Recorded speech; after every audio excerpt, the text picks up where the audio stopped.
ਧੰਨ ਵਾਹਿਗੁਰੂ ਸਾਹਿਬ ਜੀ।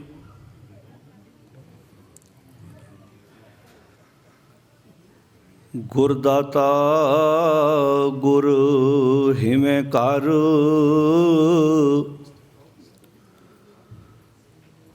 ਗੁਰ ਦੀਪਕ ਤਹਿ ਲੋਏ। ਅਮਰ ਪਦਾਰਥ ਨਾਨਕਾ ਮਨ ਮਾਨਿਐ ਸੁਖ ਹੋਏ। ਇੱਕ ਓੰਕਾਰ ਸਤਿਨਾਮ ਕਰਤਾ ਪੁਰਖ, ਨਿਰਭਉ ਨਿਰਵੈਰ ਅਕਾਲ ਮੂਰਤ। ਅਜੂਨੀ ਸੈਭੰ ਗੁਰ ਪ੍ਰਸਾਦ। ਆਸਾ ਸੁਤ ਅਪਰਾਧ ਕਰਤ ਹੈ ਜੇਤੇ, ਜਨਨੀ ਚੀਤ ਨ ਰਾਕਸ ਤੇਤੇ। ਰਾਮਈਆ ਹਉ ਬਾਰਕ ਤੇਰਾ, ਕਾਹੇ ਨਾ ਖੰਡਸ ਅਵਗੁਣ ਮੇਰਾ। ਰਾਮਈਆ ਹਉ ਬਾਰਕ ਤੇਰਾ, ਕਾਹੇ ਨਾ ਖੰਡਸ ਅਵਗੁਣ ਮੇਰਾ। ਰਹਾਉ ਜੇ ਅਤ ਕ੍ਰੋਪ ਕਰੇ ਕਰ ਧਾਇਆ, ਤਾਂ ਪੀ ਚੀਤ ਨ ਰਾਕਸ ਮਾਇਆ। ਚਿੰਤ ਭਵਨ ਮਨ ਪਰਿਓ ਹਮਾਰਾ, ਨਾਮ ਬਿਨਾ ਕੈਸੇ ਉਤਰਸ ਪਾਰਾ। ਦੇ ਬਿਮਲ ਮਤ ਸਦਾ ਸਰੀਰਾ, ਸਹਿਜ ਸਹਿਜ ਗੁਣ ਰਵੈ ਕਬੀਰਾ। ਦੇ ਬਿਮਲ ਮਤ ਸਦਾ ਸਰੀਰਾ, ਸਹਿਜ ਸਹਿਜ ਗੁਣ ਰਵੈ ਕਬੀਰਾ।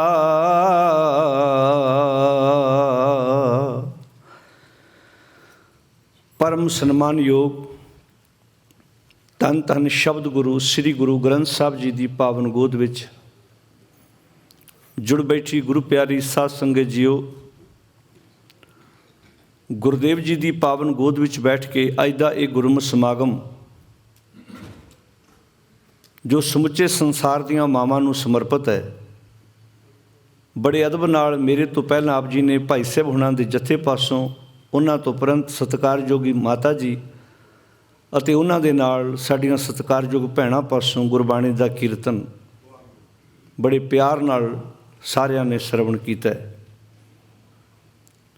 ਭਗਤ ਕਬੀਰ ਜੀ ਦੀ ਰਸਨਾ ਤੋਂ ਉਚਾਰਨ ਕੀਤਾ ਹੋਇਆ ਪਾਵਨ ਸ਼ਬਦ ਰਾਗ ਆਸਾ ਦੇ ਵਿੱਚ, ਜਿਸ ਦਾ ਸਾਰਿਆਂ ਨੇ ਆਪਾਂ ਪਾਠ ਸਰਵਣ ਕੀਤਾ ਹੈ। ਇਹ ਪਾਵਨ ਸ਼ਬਦ 478 ਅੰਕ ਦੇ ਉੱਪਰ ਰਾਗ ਆਸਾ ਦੇ ਵਿੱਚ ਇਹ ਸ਼ਬਦ ਉਚਾਰਨ ਕੀਤਾ ਹੋਇਆ ਹੈ। ਜਿਵੇਂ ਭਾਈ ਸਾਹਿਬ ਹੁਣਾਂ ਨੇ ਬੇਨਤੀ ਕਰ ਦਿੱਤੀ ਹੈ ਕਿ ਗੁਰਬਾਣੀ ਦੀ ਵਿਚਾਰ, ਗੁਰਬਾਣੀ ਦਾ ਕੀਰਤਨ, ਗੁਰਮਤਿ ਸਮਾਗਮ ਬਹੁਤ ਇਕਾਗਰਤਾ ਮੰਗਦੇ ਨੇ। ਜਿੱਥੇ ਅਸੀਂ ਤਨ ਕਰਕੇ ਸਾਵਧਾਨ ਹੋ ਕੇ ਬੈਠੀਏ, ਉੱਥੇ ਮਨ ਕਰਕੇ ਵੀ ਅਸੀਂ ਬਹੁਤ ਟਿਕਾ ਨਾਲ ਬੈਠੀਏ, ਤਾਂ ਗੱਲ ਸਮਝ ਵਿੱਚ ਆਏਗੀ। ਜਿਨ੍ਹਾਂ ਨੇ ਜਲ ਪਾਣੀ ਛਕ ਲਿਆ, ਲੰਗਰ ਹਾਲ ਵਿੱਚ ਬੈਠਣ ਦੀ ਬਜਾਏ ਅੰਦਰ ਆਣ ਕੇ ਗੁਰੂ ਦੀ ਗੋਦ ਵਿੱਚ ਬੜੇ ਅਦਬ ਨਾਲ, ਪਿਆਰ ਨਾਲ ਬੈਠਣ ਦਾ ਯਤਨ ਕਰੀਏ। ਆਓ, ਜਿੱਥੇ ਇਹ ਸਮਾਗਮ ਤੁਸੀਂ ਸੁਣ ਰਹੇ ਹੋ, ਉੱਥੇ ਗੁਰਮਤਿ ਟੀਵੀ ਤੋਂ ਇਲਾਵਾ ਹੋਰ 2-3 ਚੈਨਲਾਂ 'ਤੇ ਲਾਈਵ ਸਮਾਗਮ ਘਰਾਂ ਵਿੱਚ ਬੈਠੇ ਸਰੋਤੇ ਵੀ ਸਰਵਣ ਕਰ ਰਹੇ ਨੇ। ਇਹ ਬੜੇ ਵਧੀਆ ਸਾਧਨ ਨੇ ਸਾਡੇ ਕੋਲ ਕਿ ਅਸੀਂ ਆਪਣਾ ਕੰਮ ਕਰਦਿਆਂ ਹੋਇਆਂ ਵੀ ਗੁਰੂ ਦੀ ਗੱਲ ਨੂੰ ਜਿੱਥੇ ਬੈਠੇ ਹਾਂ ਅਸੀਂ ਸਰਵਣ ਕਰ ਸਕਦੇ ਹਾਂ। ਆਓ, ਵਿਚਾਰਾਂ ਦੀ ਆਰੰਭਤਾ ਕਰਨ ਤੋਂ ਪਹਿਲਾਂ ਬੜੇ ਅਦਬ ਨਾਲ ਸਾਰੀ ਸੰਗਤ ਫਤਿਹ ਪ੍ਰਵਾਨ ਕਰੋ ਜੀ। ਵਾਹਿਗੁਰੂ ਜੀ ਕਾ ਖਾਲਸਾ, ਵਾਹਿਗੁਰੂ ਜੀ ਕੀ ਫਤਿਹ। ਸਾਧ ਸੰਗਤ ਜੀ, ਪਾਵਨ ਸ਼ਬਦ ਦੀ ਵਿਚਾਰ ਆਰੰਭ ਕਰਨ ਤੋਂ ਪਹਿਲਾਂ ਇੱਕ ਵਾਰ ਸਾਰੀ ਸੰਗਤ ਨੂੰ ਬੜੇ ਅਦਬ ਨਾਲ ਬੇਨਤੀ ਹੈ ਇਹਨਾਂ ਤੁਕਾਂ ਦਾ ਰਲ ਕੇ ਪਾਠ ਕਰ ਲਈਏ ਤਾਂ ਕਿ ਸਾਡਾ ਮਨ ਸ਼ਬਦ ਦੀ ਵਿਚਾਰ ਵਾਸਤੇ ਤਿਆਰੀ ਵਿੱਚ ਆ ਸਕੇ। ਮਾਂ ਦਾ ਜ਼ਿੰਦਗੀ ਵਿੱਚ ਬੜਾ ਅਹਿਮ ਰੋਲ ਹੈ। ਜਿਨ੍ਹਾਂ ਕੋਲ ਮਾਂ ਹੁੰਦੀ ਹੈ, ਕੁਝ ਟਾਵੇਂ ਇਨਸਾਨ ਨੇ ਜਿਨ੍ਹਾਂ ਨੂੰ ਆਪਣੀ ਜ਼ਿੰਦਗੀ ਵਿੱਚ ਮਾਂ ਦਾ ਸਤਿਕਾਰ, ਮਾਂ ਦੀ ਕਦਰ ਹੁੰਦੀ ਹੈ। ਜਦੋਂ ਜ਼ਿੰਦਗੀ ਵਿੱਚੋਂ ਸਾਡੇ ਕੋਲੋਂ ਚੀਜ਼ਾਂ ਖੁੱਸਦੀਆਂ ਨੇ ਫਿਰ ਪਤਾ ਲੱਗਦਾ ਹੈ। ਜਿਵੇਂ ਮੱਛੀ ਪਾਣੀ ਵਿੱਚ ਰਹਿੰਦੀ ਹੋਵੇ, ਉਹਨੂੰ ਪਾਣੀ ਦਾ ਪਤਾ ਨਹੀਂ ਇਹ ਕੀ ਹੈ ਮੇਰੇ ਵਾਸਤੇ, ਪਰ ਜੋ ਪਾਣੀ 'ਚੋਂ ਬਾਹਰ ਕੱਢ ਕੇ ਵੇਖੋ ਉਹ ਤੜਫਦੀ ਹੈ, ਵਿਲਕਦੀ ਹੈ। ਤਾਂ ਅਸੀਂ ਭਾਗਾਂ ਵਾਲੇ ਹਾਂ ਕਿ ਸਾਨੂੰ ਐਸਾ ਮਹਾਨ ਗੁਰਦੇਵ ਪ੍ਰਾਪਤ ਹੋਇਆ ਹੈ ਜਿਨ੍ਹਾਂ ਨੇ ਅਨੇਕਾਂ ਐਗਜ਼ੈਂਪਲਾਂ ਦੇ ਕੇ ਮਾਂ ਦੀਆਂ, ਸਾਨੂੰ ਵਿਗੜਿਆਂ ਨੂੰ, ਸਾਨੂੰ ਕੁਰਾਹੇ ਪਿਆਂ ਨੂੰ ਮਾਂ ਦੀਆਂ ਉਦਾਹਰਨਾਂ ਦੇ ਦੇ ਕੇ ਸਮਝਾਇਆ। ਤੋ ਆਓ ਬੜੇ ਅਦਬ ਨਾਲ ਇਹਨਾਂ ਤੁਕਾਂ ਦਾ ਪਾਠ ਕਰੀਏ। ਰਾਮ ਮਈਆ ਹਉ, ਆਪਣੇ ਆਪ ਨੂੰ ਕਿਹਾ ਹਉ ਬਾਰਕ ਤੇਰਾ, ਕਾਹੇ ਨਾ ਖੰਡਸ ਅਵਗਨ ਮੇਰਾ। ਸਾਰੇ ਪੜੋ ਜੀ। ਰਾਮਈਆ ਹਉ ਬਾਰਕ ਤੇਰਾ, ਰਾਮਈਆ ਹਉ ਬਾਰਕ ਤੇਰਾ,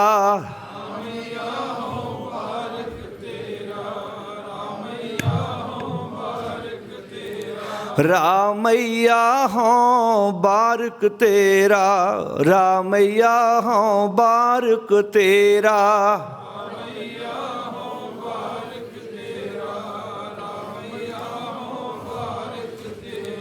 ਕਾਹੇ ਨਾ ਖੰਡਸ ਅਵਗਨ ਮੇਰਾ, ਕਾਹੇ ਨਾ ਖੰਡਸ ਅਵਗਨ ਮੇਰਾ। ਵਾਹ ਵਾਹ।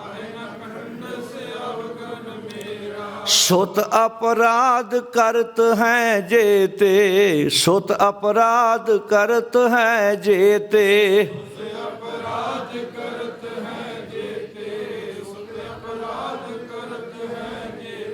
जननी चीत न राकस ते, जननी चीत न राकस ते,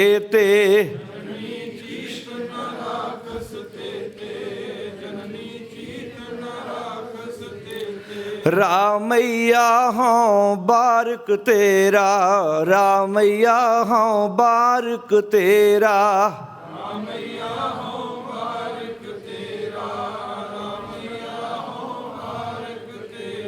काहे न खंडस अवगण मेरा, काहे न खंडस अवगण मेरा।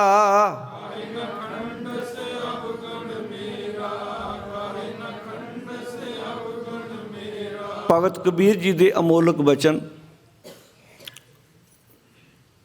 ਸੁੱਧ ਅਪਰਾਧ, ਬੱਚਾ ਜਿੰਨੀਆਂ ਮਰਜ਼ੀ, ਵੇਖੋ ਕਿੱਡੀ ਪਿਆਰੀ ਗੱਲ ਹੈ।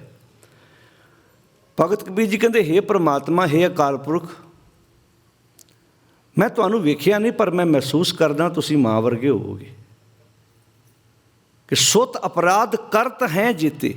ਸੁੱਤ ਜਿੰਨਾ ਮਰਜ਼ੀਆਂ ਗਲਤੀਆਂ ਕਰੇ, ਜਿੰਨੇ ਮਰਜ਼ੀ ਗੁਨਾਹ ਕਰੇ, ਪਰ ਜਨਨੀ, ਜਨਨ ਵਾਲੀ, ਚੀਤ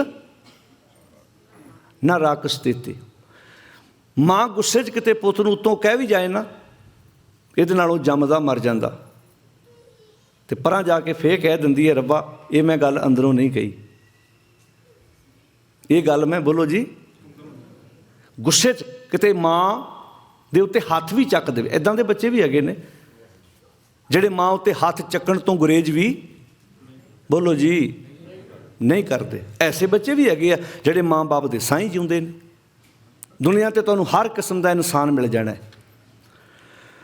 ਹੁਣ ਭਗਤ ਕਬੀਰ ਜੀ ਕਹਿੰਦੇ ਨੇ, ਸੁੱਤ ਅਪਰਾਧ ਕਰਤ ਹੈ ਜੀਤੇ, ਜਨਨੀ ਚੀਤ ਨ ਰਾਕਸ ਦਿੱਤੇ। ਮਾਂ ਆਪਣੇ ਬੱਚੇ ਦੇ ਗੁਨਾਹਾਂ ਨੂੰ, ਆਪਣੀਆਂ ਗਲਤੀਆਂ ਨੂੰ, ਆਪਣੇ ਬੱਚੇ ਦੇ ਗੁਨਾਹਾਂ ਨੂੰ ਚਿੱਤ ਵਿੱਚ ਨਹੀਂ ਰੱਖਦੀ, ਉੱਤੋਂ ਕਈ ਵਾਰੀ ਗੁੱਸੇ 'ਚ ਆ ਜਾਂਦੀ ਹੈ। ਹੇ ਅਕਾਲ ਪੁਰਖ, ਤੁਸੀਂ ਤਾਂ ਬਹੁਤ ਵੱਡੇ ਹੋ। ਮਾਂ ਦੇ 'ਤੇ 2 ਬੱਚੇ ਹੋਣਗੇ, ਮਾਂ ਦੇ 'ਤੇ 3 ਬੱਚੇ ਹੋਣਗੇ, ਮਾਂ ਦੇ 'ਤੇ 4 ਬੱਚੇ ਹੋਣਗੇ, ਤੁਹਾਡਾ ਤਾਂ ਸਾਰਾ ਸੰਸਾਰ ਹੀ ਟੱਬਰ ਹੈ। ਇਸ ਕਰਕੇ ਰਾਮਈਆ ਹਾਂ ਬਾਰਕ ਤੇਰਾ, ਇੱਦਾਂ ਮੈਂ ਵੀ ਤੁਹਾਡਾ ਬੱਚਾ ਹੀ ਹਾਂ ਨਾ। ਕਾਹੇ ਨਾ ਖੰਡ ਸਭ ਗੁਣ ਮੇਰਾ। ਮੈਂ ਵੀ ਉਮੀਦ ਲਾਉਣਾ ਕਿ ਜਿਵੇਂ ਇੱਕ ਸੰਸਾਰ ਦੀ ਮਾਂ ਬੱਚੇ ਦੇ ਗੁਨਾਹਾਂ ਨੂੰ ਨਾ ਵੇਖਦਿਆਂ ਹੋਇਆਂ ਫਿਰ ਵੀ ਉਹਦਾ ਭਲਾ ਚਾਹੁੰਦੀ ਹੈ। ਮੈਂ ਤਾਂ ਤੁਹਾਡਾ ਬੱਚਾ ਹਾਂ, ਮੇਰਾ ਤੁਸੀਂ ਗੁਨਾਹ, ਮੇਰੀ ਤੁਸੀਂ ਇਸ ਗਲਤੀ ਨੂੰ ਅੱਖਾਂ ਤੋਂ ਪਰੋਖੇ ਕਿਉਂ ਨਹੀਂ ਕਰਦੇ? ਮੈਨੂੰ ਤੁਸੀਂ ਜ਼ਿੰਦਗੀ ਜਿਉਣ ਦਾ ਵਧੀਆ ਮੌਕਾ ਕਿਉਂ ਨਹੀਂ ਬਖਸ਼ਿਸ਼ ਕਰਦੇ ਕਿ ਮੈਂ ਵੀ ਆਪਣੀ ਜ਼ਿੰਦਗੀ ਨੂੰ ਸੁਧਾਰ ਸਕਾਂ? ਅੱਜ ਦਾ ਦਿਨ ਤੁਹਾਡੇ ਵਿੱਚੋਂ ਜਿਨ੍ਹਾਂ ਨੇ ਹਿਸਟਰੀ ਪੜ੍ਹੀ ਹੈ, ਜਿਨ੍ਹਾਂ ਨੂੰ ਪਤਾ ਹੋਏਗਾ ਕਿ ਇਸੇ ਹੀ ਦੇਸ਼ ਦੀ ਉਹ ਔਰਤ ਐਨਾ ਜਾਰਵਿਸ, ਜਿਹੜੀ 1907 ਦੇ ਵਿੱਚ ਉਹਨੇ ਆਪਣੀ ਮਾਂ ਦੇ ਨਾਂ 'ਤੇ, ਐਨਾ ਜਾਰਵਿਸ ਉਸ ਬੀਬੀ ਦਾ ਨਾਮ ਸੀ ਅਤੇ ਐਨ ਜਾਰਵਿਸ ਉਹਦੀ ਮਾਂ ਦਾ ਨਾਂ ਸੀ, ਜਿਹਦੇ ਨਾਂ ਤੋਂ ਉਹਨੇ 1907 ਵਿੱਚ ਇਹ ਦਿਨ ਦੀ ਸ਼ੁਰੂਆਤ ਕੀਤੀ ਸੀ।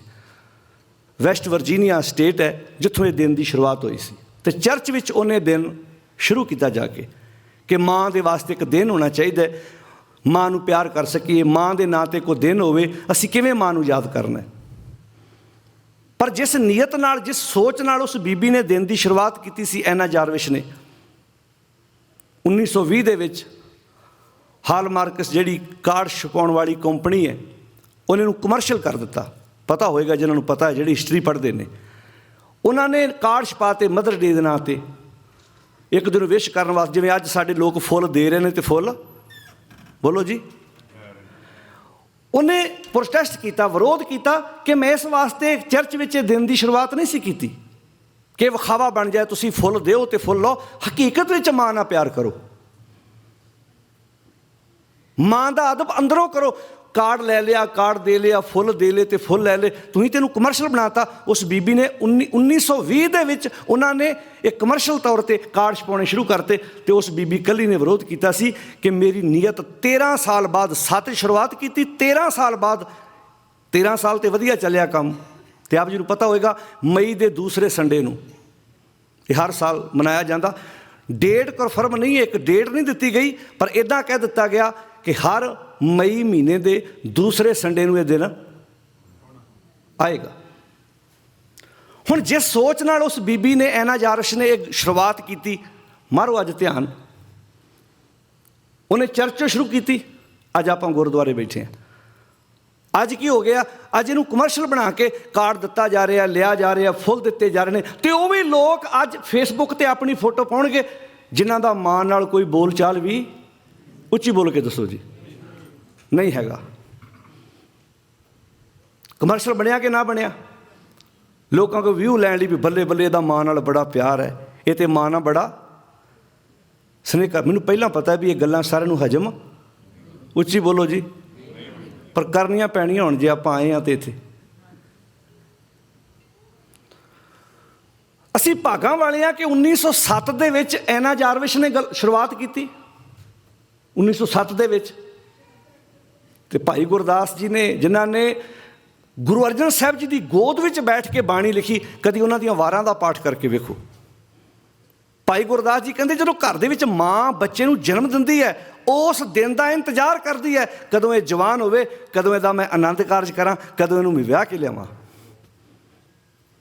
ਮਾਂ ਬਾਪ ਨੂੰ ਪੁੱਛ ਕੇ ਵੇਖੋ, ਉਹ ਦਿਨ ਉਡੀਕਦੇ ਨੇ। ਕਾਹਦੇ ਲਈ ਭਲਾ? ਸੁਣਿਓ ਹੁਣ ਧਿਆਨ ਨਾਲ।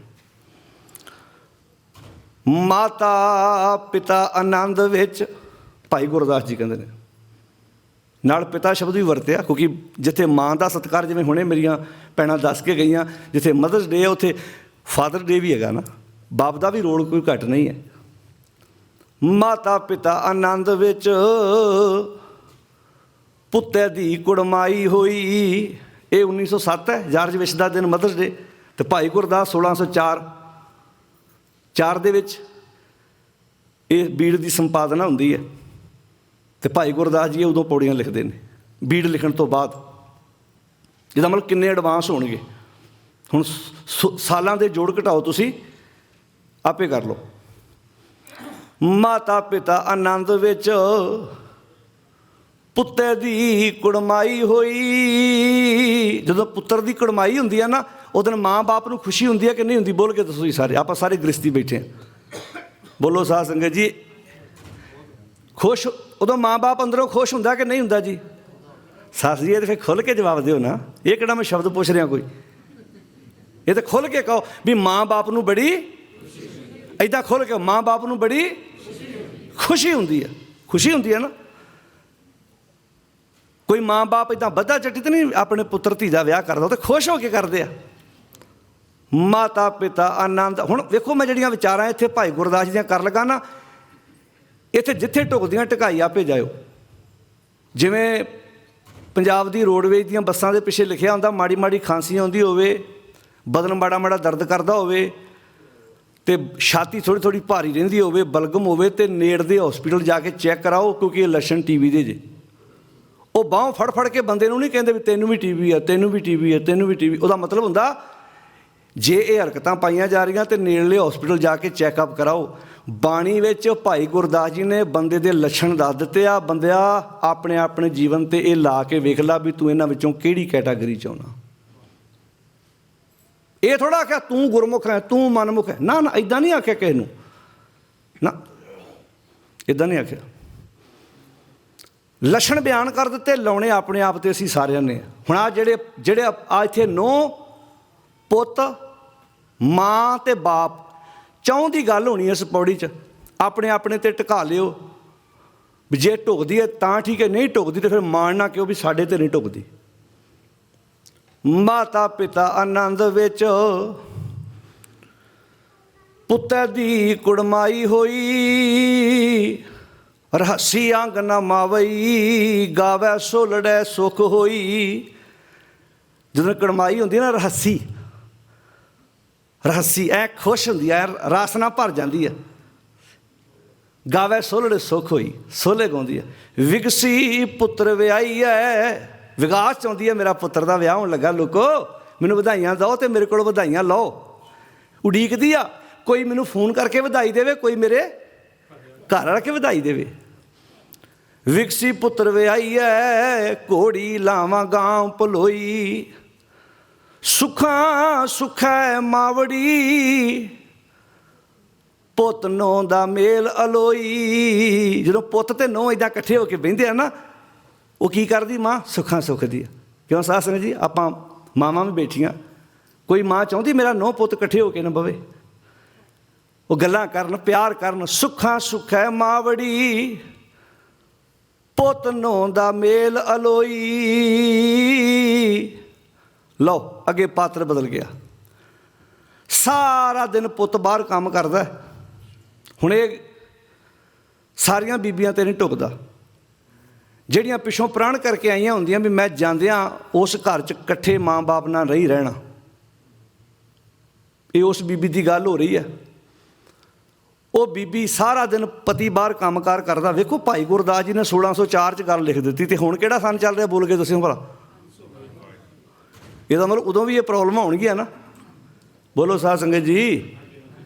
ਚਲੋ ਹਾਂ, ਉਦੋਂ ਵੀ ਹੈਗੀਆਂ ਸੀ, ਪਰ ਉਦੋਂ ਆ ਨਹੀਂ ਸੀ ਸ਼ਬਦ ਦਿੰਦੇ ਵੀ ਜੇ ਤੁਹਾਡੇ ਘਰ 'ਚ ਨਹੀਂ ਬਣਦੀ ਸਾਨੂੰ ਆਣ ਕੇ ਮਿਲੋ। ਆ ਜਿਹੜੇ ਅੱਜ ਕੱਲ੍ਹ ਕੋਈ ਬਾਬੇ ਤੁਰੇ ਫਿਰਦੇ ਆ, ਕੋਈ ਜੋਤਸ਼ੀ ਪਾਂਦੇ ਤੁਰੇ ਫਿਰਦੇ ਆ, ਕੋਈ ਬਾਬਾ ਦਾ ਲਿਆਓ ਜੀ ਤੁਹਾਡੀ ਲੜਾਈ ਮੈਂ ਮੁਕਾ ਦੂੰ। ਤੁਹਾਡੇ ਘਰ ਦੀ ਲੜਾਈ ਤੁਹਾਡੇ ਤੋਂ ਬਿਨਾਂ ਕਿਸੇ ਹੋਰ ਨੇ ਨਹੀਂ ਮੁਕਾਉਣੀ, ਕਿਉਂਕਿ ਸ਼ੁਰੂਆਤ ਤੁਹਾਂ ਕੀਤੀ, ਮੁਕਾਉਣੀ ਵੀ। ਅੱਛਾ, ਜਿਹੜਾ ਬਾਬਾ ਕਹਿੰਦਾ ਤੁਹਾਡੇ ਘਰ ਦੀ ਲੜਾਈ ਮੈਂ ਮੁਕਾ ਦੂੰ, ਉਹਨੂੰ ਪੁੱਛੋ ਸ਼ੁਰੂਆਤ ਤੂੰ ਕੀਤੀ ਸਾਡੇ ਘਰ ਆਣ ਕੇ? ਉਹ ਬੋਲੋ ਸਾਧ ਸੰਗਤ ਜੀ। ਹਾਂਜੀ, ਉਹਨੂੰ ਕਹੋ ਜੇ ਸ਼ੁਰੂਆਤ ਅਸੀਂ ਕੀਤੀ, ਮੁਕਾਵਾਂਗੇ ਵੀ ਅਸੀਂ। ਬਾਬਾ ਜੀ ਤੁਸੀਂ ਆਪਣੀ ਸਲਾਹ ਆਪਣੇ ਕੋਲ ਰੱਖੋ, ਸਾਨੂੰ ਮੁਕਾਉਣੀ ਆਉਂਦੀ ਆ। ਜੇ ਅਸੀਂ ਲੜ ਸਕਦੇ ਹਾਂ ਤਾਂ ਅਸੀਂ ਲੜਾਈ ਇੱਦਾਂ ਠੋਕ ਕੇ ਕਿਆ ਕਰੋ। ਹੁਣ ਜਦੋਂ ਸਾਰਾ ਦਿਨ ਪੁੱਤ ਕੰਮ ਕਰਕੇ ਘਰ ਆਇਆ, ਹੁਣ ਮੈਂ ਪਹਿਲਾਂ ਕਹਿਤਾ ਸੀ ਵੀ ਆਪਣੇ ਆਪ ਟਿਕਾ ਲਿਓ, ਅਤੇ ਪਤਨੀ ਨੇ ਬਾਹੋਂ ਫੜ ਕੇ ਪਤੀ ਨੂੰ ਪਰਾਂ ਜਾ ਕੇ ਆਖਿਆ ਮੇਰੇ ਕੋਲ ਨਹੀਂ ਉਹ ਤੁਹਾਡੇ ਮਾਂ ਬਾਪ ਨਾਲ ਰਿਹਾ ਜਾਂਦਾ। ਉਹ ਪੁੱਛਦਾ ਕਿਉਂ? ਤੂੰ ਸਾਰੀ ਦਿਹਾੜੀ ਕੰਮ ਕਰਦਾ ਰਹਿਣਾ, ਇਹ ਸਾਰੀ ਦਿਹਾੜੀ ਘਰ ਬੈਠੇ ਰਹਿੰਦੇ ਆ। ਆਪਾਂ ਹੋ ਜਾਈਏ ਅੱਡ, 4 ਫੁਲਕੇ ਲਾਇਆ ਕਰਾਂਗੀ, 2 ਤੇਰੇ ਲਈ, ਖਾਲੀ ਥਾਂ ਭਰੀ ਜਾਓ। ਮੇਰੇ ਹੱਥ ਘਾ ਜਾਂਦੇ ਕੰਮ ਕਰਦੀ, ਤੇ ਇਹ ਸਾਰੀ ਦਿਹਾੜੀ ਮੰਜੇ ਤੋੜਦੇ ਇੱਥੇ। ਇਸ ਕਰਕੇ ਮੈਂ ਤੇਰੇ ਮਾਂ ਬਾਪ ਨਾਲ, ਉੱਚੀ ਬੋਲੋ ਜੀ। ਹੁਣ ਉੱਠ ਕੇ ਨਾ ਜਾਇਓ, ਤਗੜੇ ਹੋ ਕੇ ਸੁਣੀ ਜਾਇਓ। ਜਿਹੜੇ ਘਰ ਲਾਈਵ ਸੁਣ ਰਹੇ ਆ, ਮੇਰੀ ਬੇਨਤੀ TV ਬੰਦ ਨਾ ਕਰਿਓ, ਕਿਉਂਕਿ ਸੁਣਨਾ ਪੈਣਾ। ਇਹ ਭਾਈ ਗੁਰਦਾਸ ਜੀ ਕਹਿ ਰਹੇ, ਮੈਂ ਥੋੜ੍ਹਾ ਕਹਿ ਰਿਹਾ ਕੁਝ। ਪਤਨੀ ਬਾਹੋਂ ਫੜ ਕੇ ਪਤੀ ਨੂੰ ਪਰਾਂ ਲੈ ਗਈ, ਕਹਿੰਦੀ ਮੈਂ ਤੇਰੇ ਮਾਂ ਬਾਪ ਨਾਲ, ਉੱਚੀ ਆਵਾਜ਼, ਸਵਾਦ ਆ ਗਿਆ, ਇੱਦਾਂ ਬੋਲੋ, ਮੈਂ ਤੇਰੇ ਮਾਂ ਬਾਪ ਨਾਲ ਨਹੀਂ ਰਹਿਣਾ। ਪਰ ਉਹ ਇਹ ਭੁੱਲ ਗਈ ਪਿੱਛੇ ਮੇਰਾ ਵੀ ਭਰਾ ਵਾ, ਉਹਦੀ ਵੀ ਘਰ ਵਾਲੀ ਆਈ ਆ। ਜੇ ਉਹਨੇ ਮੇਰੇ ਮਾਂ ਬਾਪ ਨੂੰ ਕਹਿ ਤਾ ਜਾਂ ਮੇਰੇ ਭਰਾ ਨੂੰ ਮੇਰੀ ਭਰਜਾਈ ਨੇ ਕਹਿ ਤਾ ਤੇ ਫਿਰ ਮੇਰੀ ਮਾਂ ਨੇ ਕਿਹਨੂੰ ਫੋਨ ਕਰਨਾ ਭਲਾ? ਉੱਚੀ ਬੋਲੋ। ਮੈਨੂੰ ਕਹਿਣਾ ਵੀ ਤੂੰ ਸਰਪੰਚ ਬਣ ਕੇ ਆ, ਹੁਣ ਤੂੰ ਸਾਡੇ ਘਰ ਦੇ ਆਣ ਕੇ। ਜਿਨ੍ਹਾਂ ਘਰਾਂ 'ਚ ਨਨਾਨਾ ਹੱਦੋਂ ਵੱਧ ਪੇਕਿਆਂ 'ਚ ਦਖਲ ਦੇਣ ਨਾ, ਘਰ ਦੀ ਛੱਤ ਪਾਟੂ ਪਾਟੂ। ਇਹ 100 ਹੱਥ ਰੱਸਾ। ਬਜ਼ੁਰਗੋ ਬੋਲੋ, ਤੁਹਾਨੂੰ ਤਾਂ ਜ਼ਿਆਦਾ ਤਜਰਬਾ। ਸਿਆਣੇ ਮਾਂ ਬਾਪ ਆਂਦੇ ਹੁੰਦੇ ਸੀ, ਧੀ ਨੂੰ ਧੀਏ ਆਪਣੇ ਘਰ ਦਾ ਆਪ ਜਾ ਕੇ ਨਜਿੱਠ, ਸਾਨੂੰ ਆਪਣੇ ਘਰ ਦੀ ਲੜਾਈ ਆਪ ਨਜਿੱਠਣੀ ਆਉਂਦੀ ਆ। ਇੱਜ਼ਤ ਇਸੇ ਗੱਲ 'ਚ ਆਪਾਂ ਸਾਰੇ ਭੈਣਾਂ ਭਰਾਵਾਂ ਵਾਲੇ ਬੈਠੇ ਆ। ਉਹਨੂੰ ਕਹੋ ਧੀਏ ਤੇਰਾ ਫਰਜ਼ ਬਣਦਾ, ਤੂੰ ਆਪਣਾ ਘਰ ਸਾਂਭ ਜਾ ਕੇ, ਤੂੰ ਹੱਦੋਂ ਆ ਜਾ ਕੇ ਦਖਲ ਨਾ ਦੇ, ਸਾਨੂੰ ਆਪਣਾ ਘਰ ਸਾਂਭਣਾ ਆਉਂਦਾ ਹੈ। ਦੋਵੇਂ ਪਾਤਰ ਪੇਸ਼ ਕਰਾਂਗੇ ਆਪਾਂ, ਸੁਚੱਜੇ ਘਰ ਦੀ ਧੀ ਤੇ ਕੁਚੱਜੇ ਘਰ ਦੀ ਧੀ, ਦੋਵਾਂ ਦੇ ਪਾਤਰ। ਤੇ ਜਿਸ ਘਰ 'ਚ ਧੀ ਦੇ ਪੇਕਾ ਪਰਿਵਾਰ ਵਾਲੇ ਯਾਨੀ ਕਿ ਮੰਮੀ ਜੀ, ਧੀ ਦੀ ਮੰਮੀ ਜੀ ਹੱਦੋਂ ਵੱਧ ਦਖਲ ਦੇਵੇ, ਉੱਥੇ ਵੀ ਘਰ ਸੌਖਾ। ਇਹ ਸਾਰੀਆਂ ਗੱਲਾਂ ਬਾਣੀ 'ਚ ਭਾਈ ਗੁਰਦਾਸ ਜੀ ਨੇ ਵਾਰਾਂ 'ਚ ਲਿਖੀਆਂ ਹੋਈਆਂ, ਪਰ ਅਸੀਂ ਕਦੀ ਵਾਰਾਂ ਤੇ ਭਾਈ ਗੁਰਦਾਸ ਦੇ ਕਵਿੱਤ ਪੜ੍ਹ ਕੇ ਜਾਂ ਬਾਣੀ, ਅਸੀਂ ਤਾਂ ਖੰਡ ਪਾਠ ਕਰਾ ਛੱਡੇ, ਉਹ ਵੀ ਬਾਬਿਆਂ ਕੋਲੋਂ ਵੀ ਤੁਸੀਂ ਕਰ ਦਿਓ, ਸਾਡੇ ਕੋਲ ਭੇਟਾ ਲੈ ਲਿਓ। ਪਤਨੀ ਨੇ ਬਾਂਹ ਫੜ ਕੇ ਪਤੀ ਨੂੰ ਪਰਾਂ ਕਿਹਾ ਵੀ ਮੈਂ ਤੇਰੇ ਮਾਂ ਬਾਪ ਨਾਲ ਨਹੀਂ ਰਹਿ ਸਕਦੀ। ਉਹਨੇ ਪੁੱਛਿਆ ਕਾਰਨ? ਹੁਣ ਕਾਰਨ ਹੈ ਕੋਈ ਨਹੀਂ, ਸੋਨੇ ਬਣਾਤਾ ਕੋਲੋਂ ਵੀ ਇਹ ਚਿੜਚਿੜ ਕਰਦੇ ਆ, ਮੈਨੂੰ ਇੱਦਾਂ ਕਹਿੰਦੇ ਆ, ਮੈਨੂੰ ਇਹ ਕਹਿੰਦੇ ਆ। ਹੁਣ ਸੁਣਿਓ, ਉਹ ਵੀ ਪਿਆਰ ਚੰਨਾ ਸੀ ਅੱਗਿਓਂ। ਨੋ ਨਿਤ ਕੰਤ ਕੁਮੰਤ ਦੇ, ਨੋ ਨਿਤ ਕੀ ਦੇ? ਕੁਮੰਤ। ਕੁਮਤ ਕੀ ਹੁੰਦੀ ਭਲਾ? ਪੁੱਠੀ ਮੱਤ। ਵੇਰੇ ਹੋਵਣ ਸੱਸ ਵਗੋਈ। ਹੁਣ ਵੇਰ ਲੱਗ ਪਈ ਇੱਦਾਂ, ਹੁਣ ਘਰ 'ਚ ਡਾਂਗ ਸੋਟਾ। ਹੁਣ ਇਹਦਾ ਵੇਖਣ ਦਾ ਤਰੀਕਾ ਵੀ ਬਦਲ ਗਿਆ। ਲੱਖ ਉਪਕਾਰ ਅੱਛਾ, ਜੇ ਤਾਂ ਸਿਆਣਾ ਹੁੰਦਾ ਕਹਿੰਦਾ ਭਾਗਾਂ ਵਾਲੀ ਇੰਝ ਨਾ ਕਹਿ, ਤੇਰਾ ਵੀ ਪਿੱਛੇ ਭਰਾ ਵਾ, ਤੇਰੀ ਵੀ ਪਿੱਛੇ ਭਰਜਾਈ ਆ, ਇੱਦਾਂ ਨਾ ਕਹਿ। ਉਹਨੇ ਕੀ ਕੀਤਾ?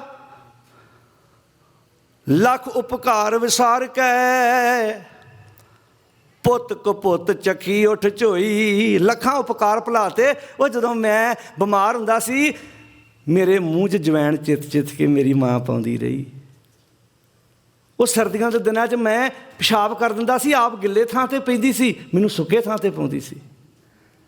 ਮੇਰੀ ਮਾਂ ਨੇ ਵਿਆਹ ਜਾਣਾ, ਮੈਂ ਕਿਤੇ ਮਲ ਮੂਤਰ ਕਰ ਦੇਣਾ, ਉਹਨੇ ਕੱਪੜੇ ਪਾਏ ਹੋਣੇ, ਤਿਆਰ ਹੋ ਕੇ ਤੁਰ ਲੱਗਣਾ। ਉਹਨੇ ਬੜੇ ਸਹਿਜ ਨਾਲ ਮੈਨੂੰ ਫੇਰ ਤਿਆਰ ਕਰਨਾ, ਫੇਰ ਕੱਪੜੇ ਬਦਲਣੇ, ਬੜੇ ਸਹਿਜ ਨਾਲ ਫੇਰ ਨਾਲ ਲੈ ਕੇ ਤੁਰ ਪੈਣਾ। ਇਹ ਮਾਂ ਦੇ ਹਿੱਸੇ ਆਇਆ। ਬੱਚਾ ਸਰੀਰ ਦੀ ਕਿਰਿਆ ਵੀ ਕਈ ਵਾਰੀ ਗੋਦ ਵਿੱਚ ਕਰ ਦਿੰਦਾ ਅਤੇ ਲਾਗੇ ਰੋਟੀ ਖਾ ਰਹੀ ਹੁੰਦੀ ਆ। ਇਹ ਮਾਵਾਂ ਨੂੰ ਪਤਾ, ਵੱਡੀ ਉਮਰ ਦੀਆਂ ਨੂੰ। ਹੁਣ ਤਾਂ ਸਾਧਨ ਬੜੇ ਵੱਡੇ ਆ ਗਏ, ਹੁਣ ਤਾਂ ਡਾਈਪਰ ਆ ਗਏ, ਕਈ ਕੋਈ ਸਿਸਟਮ ਆ ਗਿਆ। ਉਹਨਾਂ ਬਜ਼ੁਰਗ ਮਾਵਾਂ ਨੂੰ ਪੁੱਛ ਕੇ ਵੇਖੋ ਜਿਨ੍ਹਾਂ ਨੇ ਬੱਚੇ ਕਿੱਦਾਂ ਪਾਲੇ ਆ। ਕਈ ਵਾਰੀ ਬੱਚਾ ਰੋਟੀ ਅਜੇ ਮਾਂ ਨੇ ਅੱਧੀ ਰੋਟੀ ਖਾਧੀ ਅਤੇ ਵਿੱਚੇ ਬੱਚੇ ਨੇ ਸਰੀਰ ਦੀ ਕਿਰਿਆ, ਅਤੇ ਉਹ ਮਾਂ ਨੇ ਬੜੇ ਧੀਰਜ ਨਾਲ ਆਪਣੀ ਰੋਟੀ ਮੁਕਾਈ ਹੈ, ਜਾਂ ਰੋਟੀ ਵਿੱਚੇ ਛੱਡ ਦਿੱਤੀ ਆ, ਪਹਿਲਾਂ ਜਾ ਕੇ ਬੱਚੇ ਨੂੰ ਸਾਂਭਿਆ। ਉਹ ਭਲਿਆ, ਤੈਨੂੰ ਆਪਣੀ ਮਾਂ ਦਾ ਉਹ ਦਿਨ ਭੁੱਲ ਗਿਆ? ਤੈਨੂੰ ਇਹ ਸਮਾਂ ਵਿਸਰ ਗਿਆ? ਅੱਜ ਫੁੱਲ ਲੈ ਕੇ ਤੁਰਿਆ ਫਿਰਦਾ ਮਾਂ ਦੇ ਮਗਰ ਕਿ ਮੈਨੂੰ ਬੜੀ ਮਾਂ ਬੜਾ। ਮੈਂ ਪਹਿਲਾਂ ਕਹਿਤਾ ਵੀ ਐਨਾ ਜਾਰਵਿਸ ਨੇ ਜਿਹੜਾ 1907 ਵਿੱਚ ਸ਼ੁਰੂ ਕੀਤਾ ਸੀ, ਇਸ ਭਾਵਨਾ ਨਾਲ ਸ਼ੁਰੂ ਕੀਤਾ ਸੀ ਕਿ ਲੋਕਾਂ ਨੂੰ ਕਿਤੇ ਮਾਂ ਭੁੱਲ ਨਾ ਜਾਏ। ਪਰ ਸਮਾਂ ਪਾ ਕੇ 1900 ਵਿੱਚ ਉਹ ਵੀ ਕਮਰਸ਼ੀਅਲ ਬਣ ਗਿਆ। ਲੋਕ ਕਾਰਡ ਦੇਣ ਲੱਗ ਪਏ ਅਤੇ ਕਾਰਡ ਲੈਣ ਲੱਗ ਪਏ। ਲੱਖ ਉਪਕਾਰ ਵਿਸਾਰ ਕੇ ਪੁੱਤ ਕਪੁੱਤ ਚੱਕੀ ਉੱਠ ਝੋਈ। ਪੁੱਤ ਵੀ ਆਪਣੀ ਮਾਂ ਨੂੰ ਦਾ ਮਾਂ ਬਸ, ਹੁਣ ਇੱਦਾਂ ਕਹਿੰਦਾ ਮਾਂ ਬਸ, ਹੁਣ ਅਸੀਂ ਦੋਵੇਂ ਜੀ ਤੁਹਾਡੇ ਨਾਲ, ਉੱਚੀ ਬੋਲੋ, ਨਹੀਂ ਰਹਿ ਸਕਦੇ। ਇੱਕ ਹੁੰਦਾ ਖੁਸ਼ੀ ਨਾਲ, ਕਿਤੇ ਪੁੱਤਰ ਕਾਰੋਬਾਰ ਕਰਦਾ ਜਾਂ ਨੌਕਰੀ ਇੱਦਾਂ ਦੀ ਆ, ਉੱਥੇ ਮਾਂ ਬਾਪ ਖੁਸ਼ੀ ਨਾਲ ਆਉਂਦੇ ਆ, ਤੁਸੀਂ ਪੁੱਤਰ ਆਪਣੀ ਜ਼ਿੰਦਗੀ ਜਿਓ, ਜਾ ਕੇ ਉੱਥੇ ਜੋਬ ਕਰਦੇ ਦੋਵੇਂ ਜੀ ਉੱਥੇ। ਇਹ ਇੱਕ ਅਲੱਗ ਵਿਸ਼ਾ ਵਾ, ਉਹ ਵੀ ਫਿਰ ਆਉਂਦੇ ਜਾਂਦੇ ਰਹਿੰਦੇ ਆ, ਇਹ ਇੱਕ ਅਲੱਗ ਟੌਪਿਕ ਆ। ਪਰ ਜਿੱਥੇ ਜਾਣਾ ਵੀ ਕਿਤੇ ਨਹੀਂ ਅਤੇ ਉੱਥੇ ਵੀ ਦਿਮਾਗ 'ਚ ਆ ਜੇ ਕਿ ਹੁਣ ਅਸੀਂ ਦੋਵੇਂ ਜੀ ਤੁਹਾਡੇ ਨਾਲ, ਸਾਡੀ ਪ੍ਰਾਈਵੇਸੀ ਆ। ਪਰ ਉਹਨਾਂ ਨੂੰ ਇਹ ਚੇਤਾ ਭੁੱਲ ਗਿਆ ਵੀ ਕਦੀ ਸਾਡੇ ਬੱਚਿਆਂ ਦੀ ਵੀ ਪ੍ਰਾਈਵੇਸੀ ਆਉਣੀ ਆ। ਸਾਧ ਸੰਗਤ ਜੀ, ਇੱਕ ਬੇਨਤੀ ਕਰਾਂ, ਇੱਕ ਸਮਾਂ ਆਉਂਦਾ ਬਜ਼ੁਰਗਾਂ ਨੂੰ ਸਾਡੇ ਕੋਲ ਚਾਹੀਦਾ ਕੁਝ ਨਹੀਂ ਕਿ ਤੁਸੀਂ ਕੀ ਸਮਝੋ ਸਾਰੀਆਂ ਬਿਮਾਰੀਆਂ ਦੀ ਜਿਹੜਾ ਇਲਾਜ ਆ ਦਵਾਈਆਂ ਵਾ ਨਾ। ਮੈਂ ਆਪਣੇ ਤਜਰਬੇ 'ਚੋਂ ਗੱਲ ਕਹਿ ਰਿਹਾ ਸੀ। 3 ਭਰਾ ਇੱਕੇ ਘਰ 'ਚ ਰਹਿੰਦੇ ਆ। मैं सारा दिन ਜਦੋਂ ਵੀ ਕਿਤੇ ਵਿਚਰ ਕੇ ਜਦੋਂ ਤੱਕ ਆਪਣੀ ਮਾਂ ਦੇ ਬੈੱਡ 'ਤੇ ਮੰਜੇ 'ਤੇ ਬਹਿ ਕੇ ਉਹਦੇ ਨਾਲ ਗੱਲ ਨਾ ਕਰ ਲਵਾਂ, ਸੱਚ ਹੈ ਉਦੋਂ ਤੱਕ ਇੰਝ ਲੱਗਦਾ ਵੀ ਅੱਜ ਦਿਨ ਮੁਕੰਮਲ ਨਹੀਂ ਹੋਇਆ। ਇੱਥੋਂ ਵੀ ਰੋਜ਼ਾਨਾ ਰੋਜ਼ ਰੂਟੀਨ 'ਚ 1 ਵਾਰ ਜਾਂ 2 ਵਾਰ ਮੈਂ ਰੋਜ਼ ਮਾਂ ਨਾਲ ਗੱਲ ਕਰਨੀ ਹੈ। ਇਹ ਮੈਂ ਪਹਿਲਾਂ ਕਹਤਾ ਜਿੰਨਾ ਕੋਈ ਚੀਜ਼ਾਂ ਨਹੀਂ ਹੁੰਦੀਆਂ ਖੁੱਸ ਜਾਂਦੀਆਂ, ਫਿਰ ਪਤਾ ਲੱਗਦਾ ਸਾਨੂੰ। ਕਦਰ ਕਰੋ ਜਿੰਦੇ ਜੀ, ਮਗਰੋਂ ਦੇਸੀ ਘਿਓ ਦੇ ਟੀਨ ਮੂੰਹ 'ਚ ਪਾਉਣ ਦਾ ਕੋਈ ਲਾਭ ਨਹੀਂ। ਮਗਰੋਂ ਮੰਜੇ, ਬਿਸਤਰੇ, ਰਜਾਈਆਂ, ਤਲਾਈਆਂ, ਕੌਲੀਆਂ, ਚਿਮਚੇ, ਸਰਾਣੇ, ਗਲਾਸ, ਮਹਿੰਗੀਆਂ ਜੁੱਤੀਆਂ ਇੱਦਾਂ ਪੰਡ ਬੰਨ੍ਹ ਕੇ ਨਾ ਇੱਦਾਂ ਅੱਗੇ ਰੱਖਦੇ, ਇਹ ਮਹਾਰਾਜ ਵਿਛੜੀ ਆਤਮਾ ਨੂੰ ਪਹੁੰਚਾਓ। ਲਓ ਜੀ ਦੱਸੋ ਜੀ ਭਲਾ ਜੁੱਤੀ ਆਤਮਾ ਨੇ ਪਾਉਣੀ ਕਿ ਸਰੀਰ ਨੇ? ਬੋਲ ਕੇ ਦੱਸਿਓ ਭਲਾ। ਮਗਰੋਂ ਸਮਾਨ ਪਹੁੰਚਾ ਰਹੇ ਹੁੰਦੇ ਆਪਾਂ, ਮਗਰੋਂ ਜਿਉਂਦੇ ਜੀ। ਹੁਣ ਇੱਦਾਂ ਬਾਪ ਪੁੱਤ ਨੇ ਕਹਿਤਾ ਮਾਂ ਅਸੀਂ ਤੁਹਾਡੇ ਨਾਲ ਨਹੀਂ ਰਹਿ ਸਕਦੇ। ਮਾਂ ਬਾਪ ਫਿਰ ਕੀ ਕਰ ਸਕਦੇ ਵਿਚਾਰੇ, ਬੇਵੱਸ। ਕਹਿੰਦੇ ਠੀਕ ਹੈ ਪੁੱਤ। ਅਤੇ ਭਾਈ ਗੁਰਦਾਸ ਨੇ ਫਿਰ ਨਿਚੋੜ ਕੇ ਕੱਢਿਆ, ਸਾਰੇ ਪੜ੍ਹੋ ਇੱਕ। ਹੋਵੈ ਸਰਵਣ ਵਿਰਲਾ ਕੋਈ, ਹੋਵੈ ਸਰਵਣ ਵਿਰਲਾ ਕੋਈ,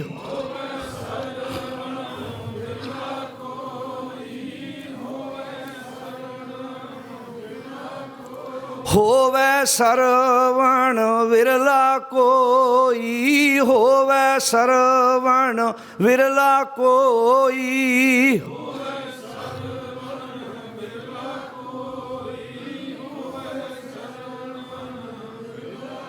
ਹੋਵੈ ਸਰਵਣ ਵਿਰਲਾ ਕੋਈ। ਕਿੱਡੀ ਕਮਾਲ ਦੀ ਗੱਲ ਭਾਈ ਗੁਰਦਾਸ ਜੀ ਨੇ ਸਾਡੀ ਝੋਲੀ ਵਿੱਚ ਪਾਈ ਹੈ ਵੀ ਕੋਈ ਵਿਰਲਾ ਸਰਵਣ ਹੈ ਜਿਹੜਾ ਇਸ ਗੱਲ ਨੂੰ ਆਪਣੀ ਜ਼ਿੰਦਗੀ ਵਿੱਚ ਸਮਝਦਾ ਹੈ। ਕੋਈ ਵਿਰਲਾ ਇਨਸਾਨ। ਹੁਣ ਸਰਵਣ ਸੀ ਨਾ ਜਿਹਨੇ ਆਪਣੇ ਨੇਤਰਹੀਣ ਜਿਹੜੇ ਮਾਂ ਬਾਪ ਸੀ ਉਹਨਾਂ ਨੂੰ ਵੀ ਲਈ ਫਿਰਦਾ ਸੀ। ਇੱਥੇ ਭਾਈ ਗੁਰਦਾਸ ਜੀ ਕਹਿੰਦੇ ਲੱਖਾਂ ਉਪਕਾਰ ਭੁਲਾ ਕੇ ਉਸ ਪੁੱਤ ਨੇ, ਲੱਖਾਂ ਉਪਕਾਰ ਭੁਲਾ ਕੇ ਉਸ ਪੁੱਤ ਨੇ ਸਾਰਾ ਕੁਝ ਹੀ ਫਨਾ ਫਿਲਾ ਕਰ ਦਿੱਤਾ। ਹੁਣ ਅੱਜ ਜਿਹੜੀ ਗੱਲ ਸਾਨੂੰ ਭਗਤ ਕਬੀਰ ਜੀ ਸਾਡੀ ਝੋਲੀ ਵਿੱਚ ਪਾ ਰਹੇ ਨੇ, ਸੁੱਤ ਅਪਰਾਧ ਕਰਤ ਹੈ ਜੀਤੇ। ਲੱਖਾਂ ਅਪਰਾਧ ਲੱਖਾਂ ਗਲਤੀਆਂ ਪੁੱਤ ਕਰਦਾ।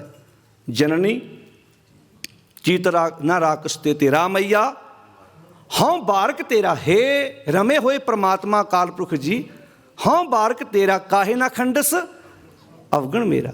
ਮੇਰਾ ਅਵਗਣ ਤੁਸੀਂ ਕਿਉਂ ਨਹੀਂ ਦੂਰ ਕਰਦੇ?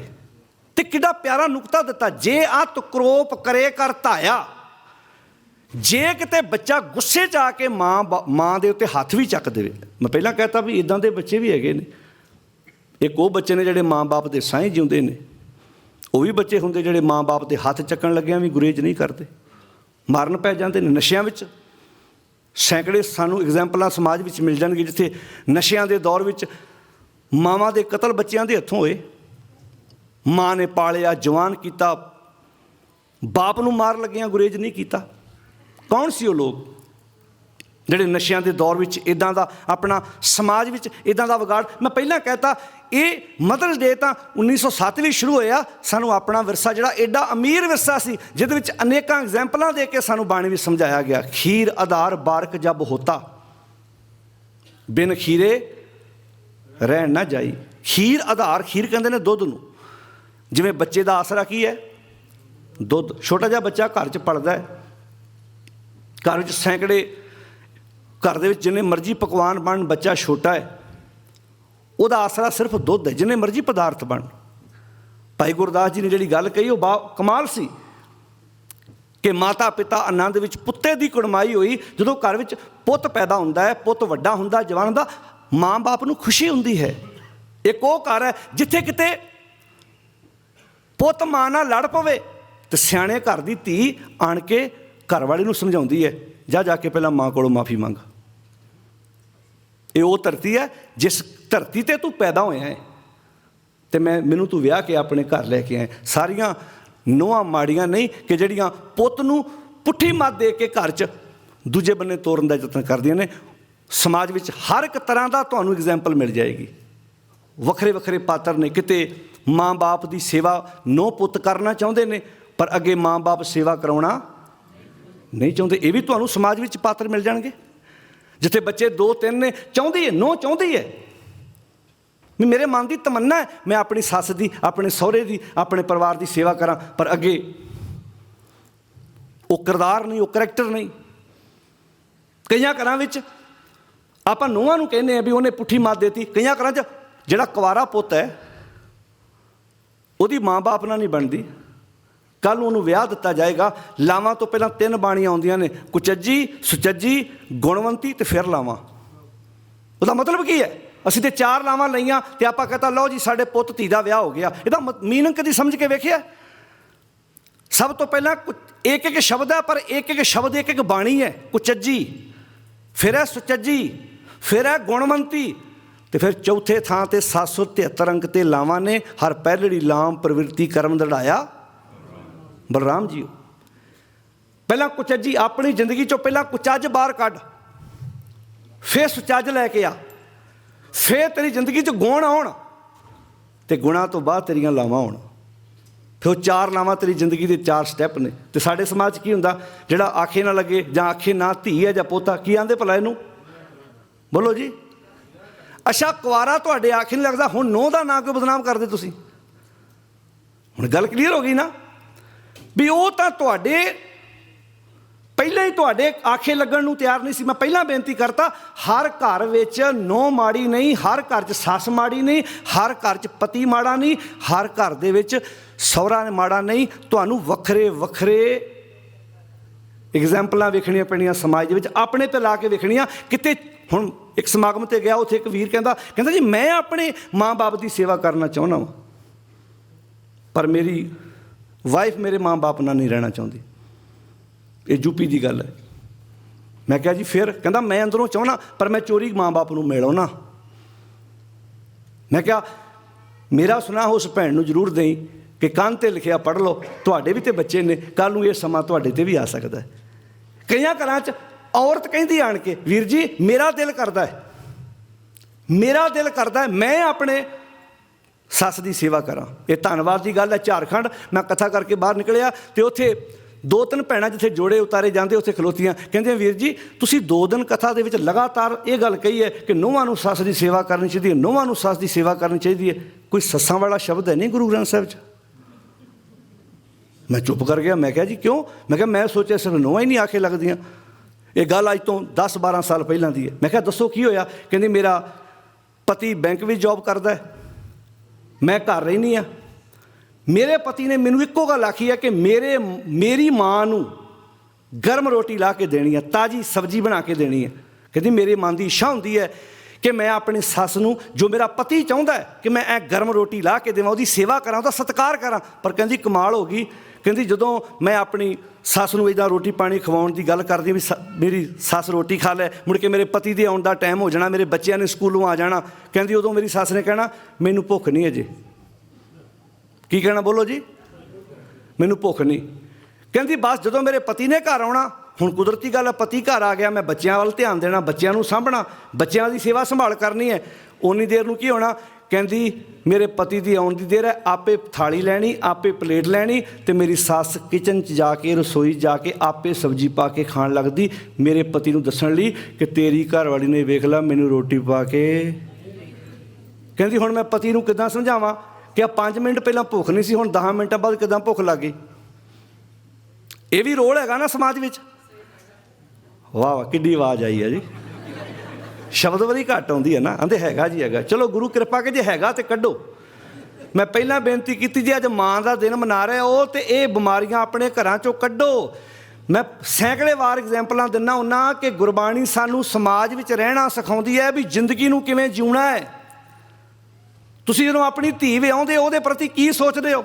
ਮੈਂ ਇੱਕ ਦਿਨ ਉਦਾਹਰਨ ਦਿੱਤੀ ਸੀ ਕਿ ਸਾਡਾ ਪੁੱਤਰ, ਮੈਂ ਕਹਿੰਦਾ ਇਹਨਾਂ ਕੰਟਰੀਆਂ 'ਚ ਸਾਰੇ ਸਿਆਣੇ ਬੈਠੇ ਆਪਾਂ ਪਾਣੀ ਪੀਂਦੇ ਹਾਂ, ਆਪੇ ਗਲਾਸ ਲੈ ਜਾਂਦੇ ਹਾਂ ਕਿਚਨ ਦੇ ਵਿੱਚ, ਆਪੇ ਪਾਣੀ ਭਰ ਕੇ ਪੀ ਲੈਂਦੇ ਗਲਾਸ ਵਿੱਚ, ਆਪੇ ਥਾਲੀ ਚੁੱਕੀ ਡਾਈਨਿੰਗ ਟੇਬਲ ਤੋਂ, ਆਪੇ ਜਾ ਕੇ ਸਿੰਕ ਵਿੱਚ ਰੱਖਦੀ, ਆਪੇ ਕਰਦੇ ਸਾਰਾ ਕੁਝ।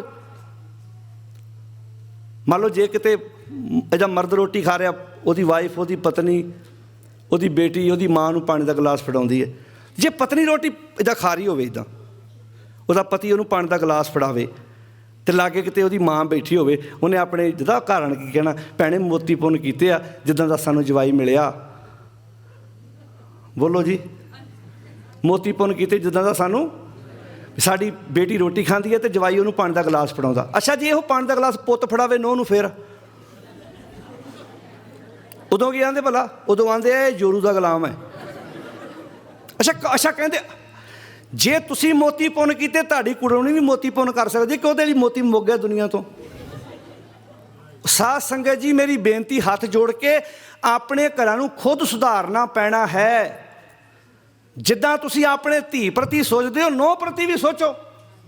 ਜਿੱਦਾਂ ਨੂੰਹ ਆਪਣੀ ਭਰਜਾਈ ਤੋਂ ਉਮੀਦ ਲਾਉਂਦੀ ਹੈ ਕਿ ਉਹ ਮੇਰੇ ਮਾਂ-ਬਾਪ ਦੀ ਸੇਵਾ ਕਰੇ, ਇੱਦਾਂ ਮੇਰੀਏ ਭੈਣੇ ਤੇਰਾ ਵੀ ਅੱਗੇ ਪਰਿਵਾਰ ਹੈ, ਕਿਉਂ ਪਰਿਵਾਰ ਉਜਾੜਦੀ ਹੈ?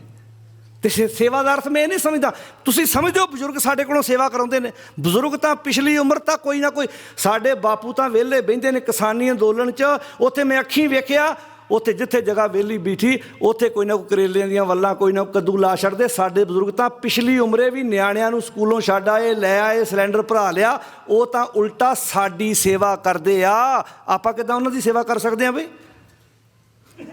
ਜਦੋਂ ਤੱਕ ਬਜ਼ੁਰਗਾਂ ਦੀਆਂ ਹੱਡਾਂ ਜਾਨ ਹੁੰਦੀ, ਉਹ ਤਾਂ ਸਾਡੀ ਉਲਟੀ ਸੇਵਾ ਕਰਦੇ ਆ, ਉਹ ਹੈਲਪ ਕਰਦੇ ਆ, ਮਦਦ ਕਰਦੇ ਆ ਸਾਡੀ।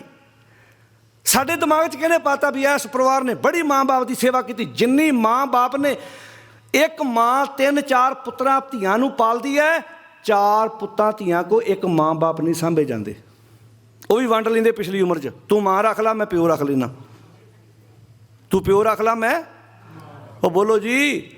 ਅੱਛਾ ਵੇਖ ਲਓ, ਜਿਨ੍ਹਾਂ ਦੇ ਮਾਂ ਬਾਪ ਬਿਰਧ ਆਸ਼ਰਮ 'ਚ ਬੈਠੇ ਨਾ, ਉਹਨਾਂ ਦੀ ਮੈਂ ਅੱਜ ਫੇਸਬੁੱਕ ਚੈੱਕ ਕਰਕੇ ਵੇਖਿਓ, ਮੇਰਾ ਮਾਂ ਨਾਲ ਬੜਾ ਪਿਆਰ ਆ। ਇਹਦਾ ਪੁਰਾਣੀ ਕਿਤੇ ਫੋਟੋ ਕੱਢ ਕੇ ਪਾ ਦੇਣਗੇ ਵੀ ਮੇਰਾ ਮਾਂ ਬਾਪ ਨਾ। ਬੋਲੋ ਜੀ, ਬਹੁਤ ਪਿਆਰ ਹੈ। ਮਾਂ ਨਾਲ ਪਿਆਰ ਵਿਖਾਉਣ ਦੀ ਲੋੜ ਨਹੀਂ, ਉਹ ਤਾਂ ਮਾਂ ਬਾਪ ਨੂੰ ਪਤਾ ਹੈ। ਜਿਵੇਂ ਨੌਜਵਾਨ ਘਰੋਂ ਤੁਰ ਲੱਗਾ ਅਤੇ ਦਾਦੇ ਨੇ ਪਾਣੀ ਦਾ ਗਲਾਸ ਮੰਗਿਆ, ਕਹਿੰਦਾ ਪੁੱਤਰਾ ਪਾਣੀ ਦਾ ਗਲਾਸ ਫੜਾਈ। ਤਾਂ ਉਹਨੇ ਇੱਦਾਂ ਕਹਿ ਤਾ ਦਾਦੀ ਨੂੰ, ਦਾਦੀ ਜੀ ਤੁਸੀਂ ਫੜਾ ਦਿਓ।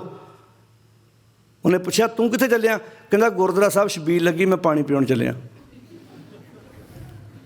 ਘਰ ਦਾਦੇ ਨੇ ਪਾਣੀ ਦਾ ਗਲਾਸ ਮੰਗਿਆ, ਟਾਈਮ ਹੈ ਨਹੀਂ, ਉੱਥੇ ਰੱਸੇ ਬੰਨ ਕੇ ਮੈਂ ਦੂਜਿਆਂ ਨੂੰ ਪਾਣੀ ਪਿਆਉਣਾ ਹੈ। ਇਹੋ ਜਿਹੇ ਪਖੰਡ ਨੂੰ ਗੁਰਮਤਿ ਨੇ ਪ੍ਰਵਾਨ ਕੀਤਾ? ਸਾਨੂੰ ਘਰ ਤੋਂ ਗੱਲ, ਆਹ ਜਿਹੜੀ ਸਿੱਖ ਰਹਿਤ ਮਰਿਆਦਾ ਵਿੱਚ ਗੱਲ ਲਿਖੀ ਹੈ ਸੇਵਾ ਦੀ, ਝਾੜੂ ਲਾਉਣੇ, ਪੋਚੇ ਲਾਉਣੇ, ਬਰਤਨ ਮਾਂਜਣੇ, ਘਰ ਤੋਂ ਸਿੱਖ ਕੇ ਤੇ ਸਮਾਜ ਵਿੱਚ ਕਰਨੇ ਸੀ। ਮੈਂ ਪਹਿਲਾਂ ਐਗਜ਼ਾਮਪਲ ਦੇ ਦਿੱਤੀ ਹੈ। ਜੇ ਤੇ ਸਾਡਾ ਨੂੰਹ ਪੁੱਤ ਨੌਕਰੀ ਕਰਦਾ, ਉਹ ਤੇ ਖੁਸ਼ੀ ਨਾਲ ਹੀ ਮਾਂ ਬਾਪ ਕਹਿੰਦੇ ਆ ਜਾਓ ਪੁੱਤਰੋ ਤਰੱਕੀਆਂ ਕਰੋ, ਤੁਸੀਂ ਉੱਥੇ ਘਰ ਲੈ ਕੇ ਨਾਲ ਰਹਿ ਸਕਦੇ ਹੋ। ਇਹ ਚੰਗੀ ਗੱਲ ਹੈ, ਵਧੀਆ ਗੱਲ ਹੈ। ਅੱਛਾ ਕਈਆਂ ਘਰਾਂ 'ਚ ਬਹਾਨੇ ਹੁੰਦੇ ਆ, ਇਸ ਕਰਕੇ ਮਾਂ ਬਾਪ ਨਾਲ ਨਹੀਂ ਰਹਿ ਸਕਦੇ, ਸਾਡੇ ਦੋਵਾਂ ਜੀਆਂ 'ਚ ਇਹਨਾਂ ਕਰਕੇ ਲੜਾਈ ਹੁੰਦੀ ਹੈ। ਉਹਦੇ ਠੀਕ ਹੈ, ਤੁਸੀਂ ਉੱਥੇ ਚੱਲ ਜਾਓ। ਉੱਥੇ ਜਾ ਕੇ ਪਤੀ ਪਤਨੀ ਫੇਰ ਲੜੀ ਜਾਂਦੇ ਆ। ਉੱਥੇ ਫਿਰ ਇੱਦਾਂ ਮਾਂ ਬਾਪ ਆਉਂਦੇ, ਹੁਣ ਦੱਸੋ ਸਾਨੂੰ ਬਦਨਾਮ ਕੀਤਾ ਸੀ, ਤੁਹਾਡੀ ਤਾਂ ਮਹਾਂਭਾਰਤ ਇੱਦਾਂ ਚੱਲਦੀ ਰਹਿੰਦੀ ਹੈ। ਭਾਗਾਂ ਵਾਲਿਓ, ਲੜਾਈ ਸਾਡੇ ਸੁਭਾਅ ਦੀ ਆ। ਅਸੀਂ ਗੱਡੀਆਂ ਬਦਲਤੀਆਂ, ਕੱਪੜਿਆਂ ਦੇ ਡਿਜ਼ਾਈਨ ਬਦਲ ਦਿੱਤੇ, ਘਰ ਬਦਲ ਦਿੱਤੇ, ਖਾਣੇ ਬਦਲ ਦਿੱਤੇ, ਨਹੀਂ ਬਦਲਿਆ ਤੇ ਆਪਣੇ ਸੁਭਾਅ ਨੂੰ ਨਹੀਂ ਬਦਲਿਆ। ਸੋਚ ਬਦਲੋ, ਅੱਜ ਹੀ ਪ੍ਰਣ ਕਰ ਲਓ।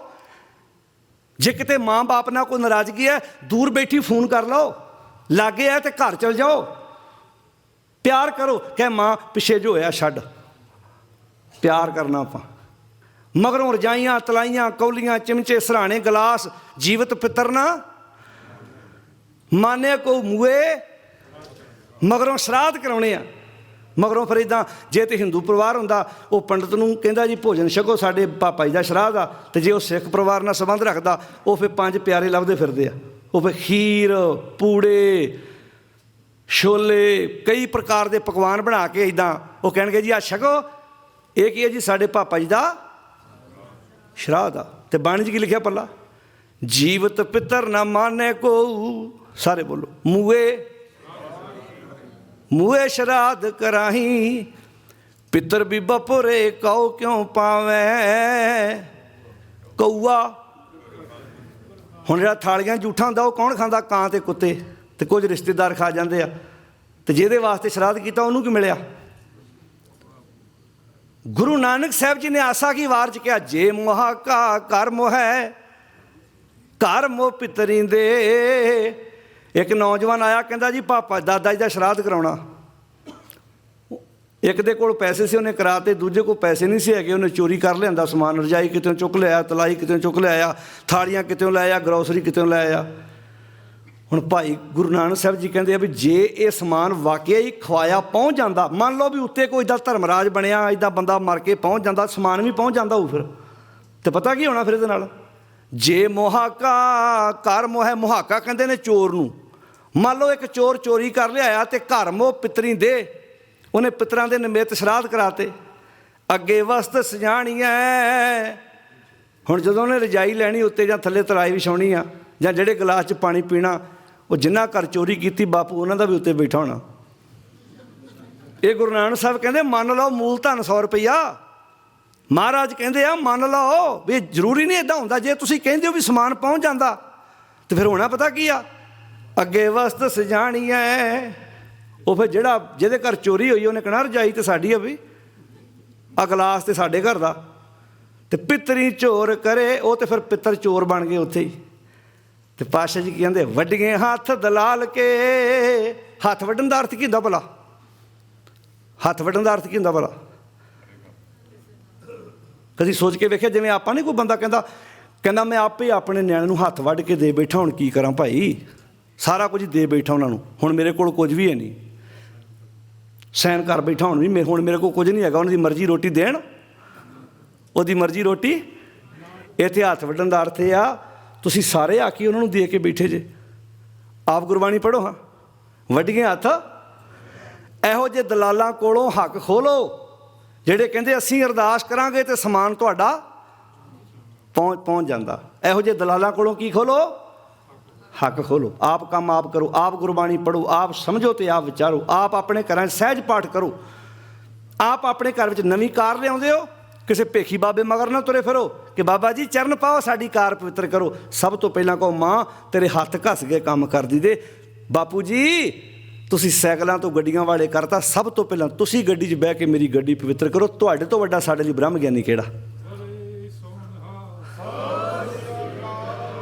ਅਤੇ ਸਾਡੇ ਨਾ ਪਤਾ ਜਿਹੜਿਆਂ ਬਜ਼ੁਰਗਾਂ ਨੇ ਹਲ ਵਾਏ, ਮਿਹਨਤਾਂ ਕੀਤੀਆਂ, ਪੜ੍ਹਾਈ ਲਿਖਾਈ ਕੀਤੀ, ਇੱਥੋਂ ਤੱਕ ਪਹੁੰਚਾਏ, ਉਹ ਪਾਸੇ ਖਲੋਤੇ ਹੁੰਦੇ ਆ ਅਤੇ ਛਲਾਰੂ ਜੇ ਬਾਬੇ ਨੂੰ ਲਿਆਉਣਗੇ ਅਤੇ ਕਹਿਣਗੇ ਬਾਬਾ ਜੀ ਸਾਡੀ ਗੱਡੀ ਚਰਨ ਪਾਓ। ਉਹ ਵੀ ਪਾਸੇ ਬੈਠਾ ਸੋਚਦਾ ਬਾਪੂ ਕਿ 3-4 ਮੇਰੇ ਜਵਾਕ ਆ, ਮੇਰੀ ਇਹ ਹਾਲਤ ਕੀਤੀ ਪੀਤੀ ਆ, ਆਹ ਬਾਬਾ ਵੇਖ ਲਾ, ਨਾ ਇਹਦਾ ਕੋਈ ਵਿਆਹ ਹੋਇਆ, ਨਾ ਇਹਦੀ ਕੋਈ ਘਰ ਵਾਲੀ, ਇਹ ਤੋਂ ਲੋਕ ਗੱਡੀਆਂ 'ਚ ਪੈਰ ਪਾਉਂਦੇ ਫਿਰਦੇ ਆ। ਉਹ ਵੀ ਕਹਿੰਦਾ ਰੱਬਾ ਜੇ ਕਿਤੇ ਜੂਨਾਂ ਹੋਈਆਂ ਨਾ, ਅਗਲੇ ਜਨਮ 'ਚ ਮੈਂ ਬਾਬਾ ਬਣਨਾ।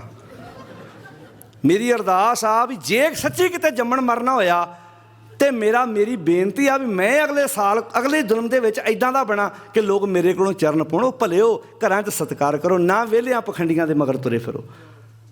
ਗੁਰਬਾਣੀ ਸਾਨੂੰ ਕੁਝ ਹੋਰ ਸਿਖਾਉਂਦੀ, ਅਸੀਂ ਕਿਹੜੇ ਬੰਨੇ ਤੁਰੇ ਫਿਰੇ, ਹਨੇਰਾ ਢੋ ਰਹੇ ਹਾਂ। ਇੱਥੇ ਜਿਹੜੀ ਗੱਲ ਭਗਤ ਕਬੀਰ ਜੀ ਨੇ ਕਹੀ ਹੈ, ਸੁੱਤ ਅਪਰਾਧ ਕਰਤ ਹੈ ਜੇਤੇ।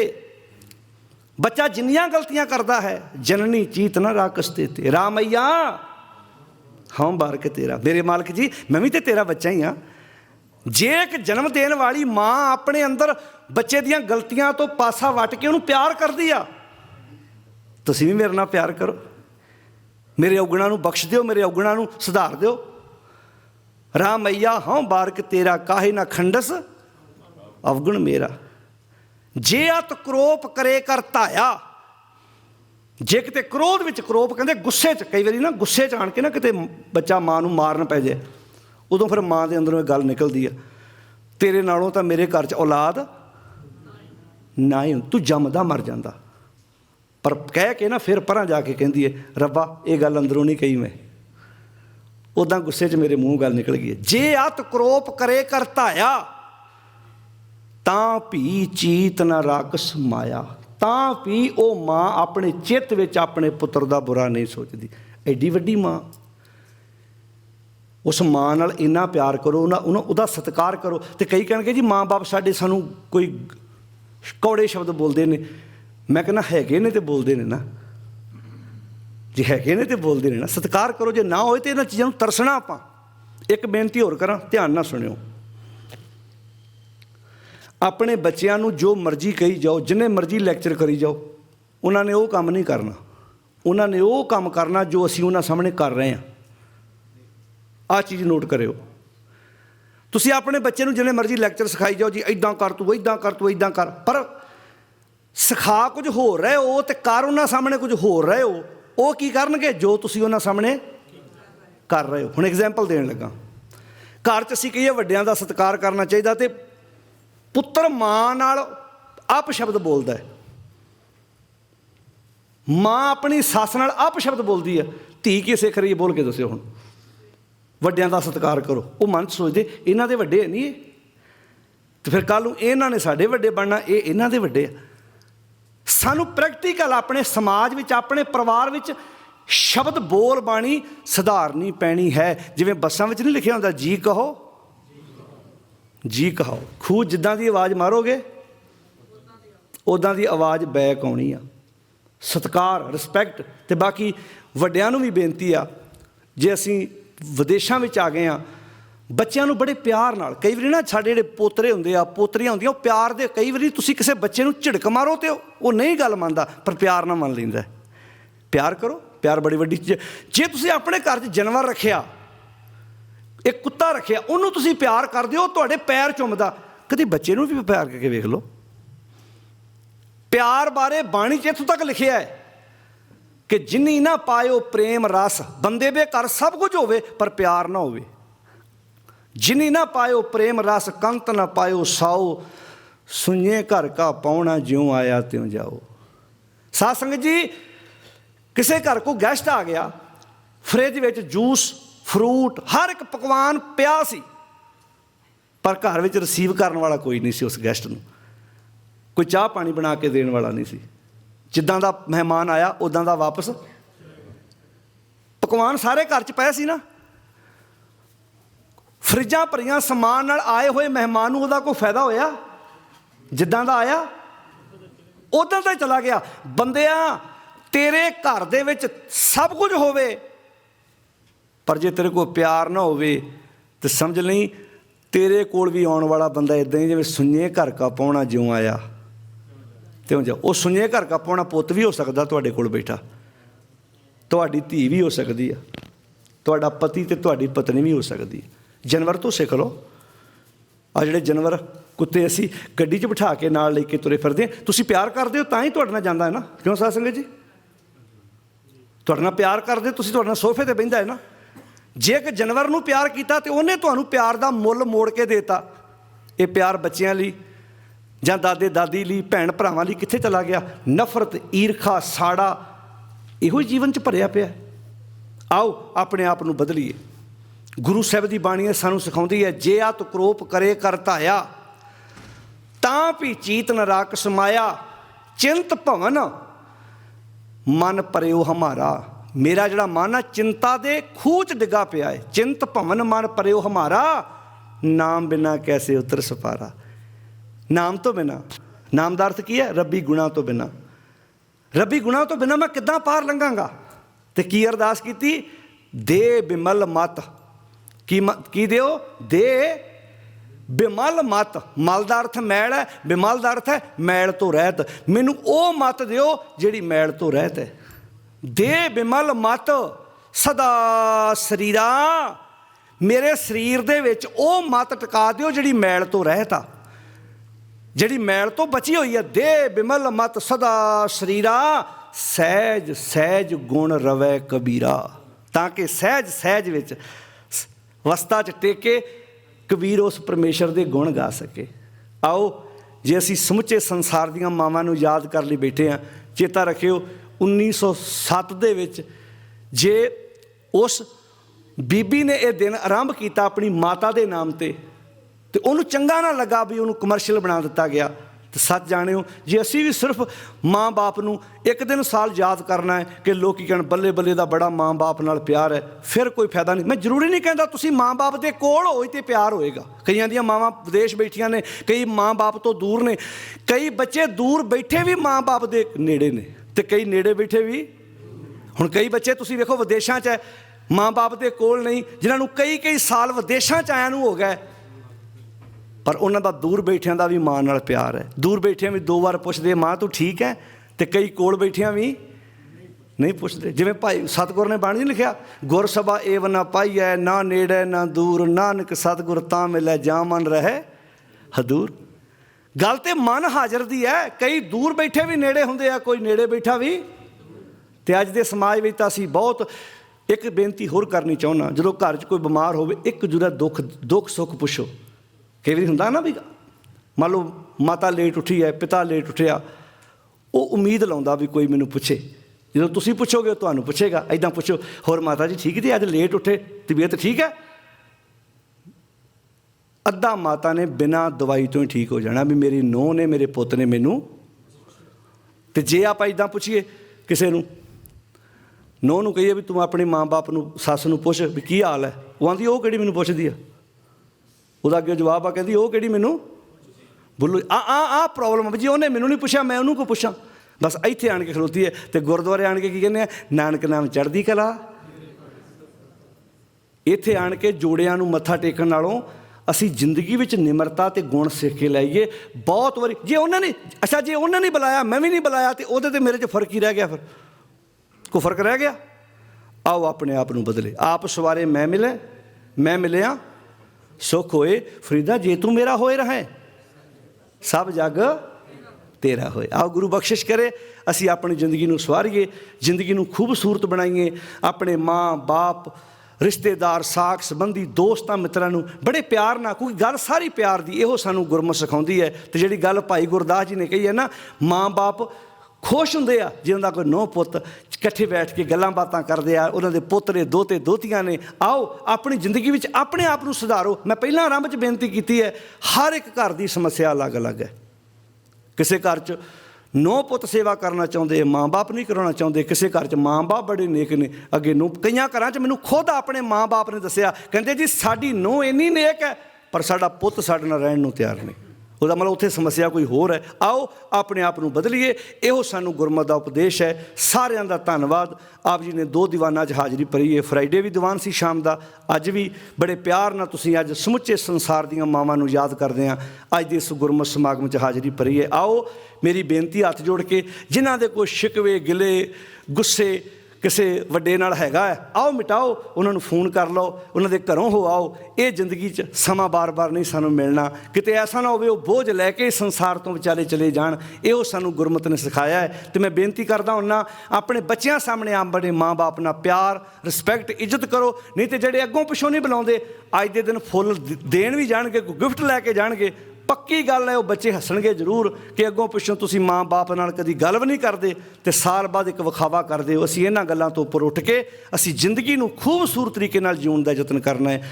ਕੋਟਾਨ ਕੋਟ ਸ਼ੁਕਰਾਨਾ ਹੈ ਉਸ ਅਕਾਲ ਪੁਰਖ ਵਾਹਿਗੁਰੂ ਜੀ ਦਾ, ਜਿਨ੍ਹਾਂ ਨੇ ਸਾਨੂੰ ਬਲ, ਉਦਮ, ਚਾਓ, ਪ੍ਰੇਰਨਾ ਬਖਸ਼ਿਸ਼ ਕੀਤੀ। ਗੁਰੂ ਗ੍ਰੰਥ ਸਾਹਿਬ ਜੀ ਦੀ ਹਜ਼ੂਰੀ ਵਿੱਚ ਇਹ ਆਪਾਂ ਅੱਜ ਦਾ ਇਹ ਦੀਵਾਨ ਸਜਾਇਆ ਹੈ, ਜਿਸ ਵਿੱਚ ਆਪ ਜੀ ਨੇ ਸਾਰਿਆਂ ਨੇ ਹਾਜ਼ਰੀ ਭਰੀ। ਇੱਥੋਂ ਦੀ ਸਮੁੱਚੀ ਪ੍ਰਬੰਧਕ ਕਮੇਟੀ, ਸਤਿਕਾਰਯੋਗ ਭਾਈ ਸਾਹਿਬ ਹੋਣੀ, ਜਿੰਨੇ ਵੀ ਤੁਸੀਂ ਦੂਰਾਂ ਨੇੜਿਆਂ ਤੋਂ ਚੱਲ ਕੇ ਅੱਜ ਦੇ ਸਮਾਗਮ 'ਚ ਹਾਜ਼ਰੀ ਭਰੀ ਹੈ। ਸਾਡੇ ਇਹ ਵੀਰ ਜੀ ਸ਼ਾਰਾ ਭਾਜੀ ਜਿਹੜੇ ਸਾਰੀ ਲਾਈਵ ਦੀ ਸੇਵਾ ਕਰਦੇ ਨੇ, ਦੂਰ ਦੇਸ਼ਾਂ ਵਿਦੇਸ਼ਾਂ ਵਿੱਚ ਬੈਠੇ ਜਿੰਨੇ ਵੀ ਸਰੋਤੇ ਨੇ ਉਹ ਸਮਾਗਮ ਲਾਈਵ ਸਰਵਣ ਕਰ ਰਹੇ ਨੇ, ਸਾਰਿਆਂ ਦਾ ਤਹਿ ਦਿਲੋਂ ਧੰਨਵਾਦ। ਵਿਚਾਰਾਂ ਕਰਦੇ ਹਾਂ, ਭੁੱਲਾਂ ਮੇਰੀਆਂ, ਜੋ ਬਚਨ ਚੰਗੇ ਲੱਗੇ ਉਹ ਮੇਰੇ ਨਹੀਂ, ਸਤਿਗੁਰ ਦੇ ਜਾਣ ਕੇ ਹਿਰਦੇ ਵਿੱਚ ਵਸਾਉਣ ਦਾ ਯਤਨ ਕਰਨਾ ਜੀ। ਬੜੇ ਅਦਬ ਨਾਲ ਫਤਿਹ ਬੁਲਾਓ ਅਤੇ ਗੱਜ ਕੇ ਆਖੋ ਸਾਧ ਸੰਗਤ ਜੀ, ਵਾਹਿਗੁਰੂ ਜੀ ਕਾ ਖਾਲਸਾ, ਵਾਹਿਗੁਰੂ ਜੀ ਕੀ ਫਤਿਹ।